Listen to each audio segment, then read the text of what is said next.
for sure marami na nakabasa sa inyo sa social media. Tila nagka-quiz bee sa impeachment court kanina.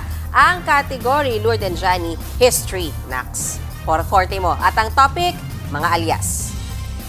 Naniniwala po ba kayo na ang ating mga bayani ay may mga alias? Di Masalang, Siling Labuyo, Tikbalang, Tagailog, May Pag-asa, Buwan, Magdalo, Leon Kilat, Vibora, Lakambini, Paralitiko, Dimas, Alipato, Liwanag, Balite, at marami pa pong iba. Ito pang matindi dyan, biglang umeksena si Senator Judge Bam Aquino nung saktong pinag-uusapan ang kanyang namayapang tiyo. Ito na lang po. Kilala niyo po ba kung sino si Marcial Bonifacio? Si Benigno I'm sorry, Aquino Sharon. Jr.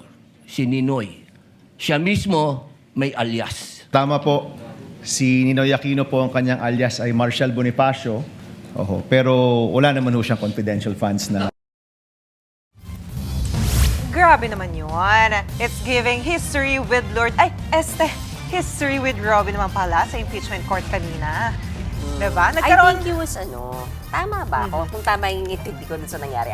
I think si Senator Robin was trying to establish at justify yung kay pangailangan ng aliases nung mga nasa resibo sa confidential funds. Kasi yun, doon lang naman gumamit ng alias Tama ba? Pero pare-pareho yung mga pirma.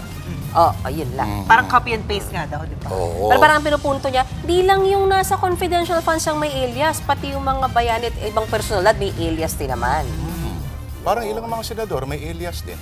Like, sige nga. Halimbawa, si Jose Bautista, Ramon Revilla Sr. Galing pagkausap ko talaga si Lourdes, no? Oo History nga talaga no? Pero mahirap bang makaisip ng alias? Madali lang. Halimbawa, yung sinasabing Marcial Bonifacio, kasi Marcial si Ninoy, kinulong, at sa Fort Bonifacio siya napiit ng 7 years. So, kumbaga, mamaya pag-uusapan natin yan sa ating Word of the Lord, may significance, hindi yung parang random lang. Halimbawa, si Johnny, kung maghahanap siya ng alias niya, yung may relevant sa buhay niya. Oo. And at that time, it was needed, tama? Lalo na sa It was Katipunan. needed nung pauwi siya Oo. ng Pilipinas. Kailangan niya kasi para makabalik siya. Gumamit siya ng false name.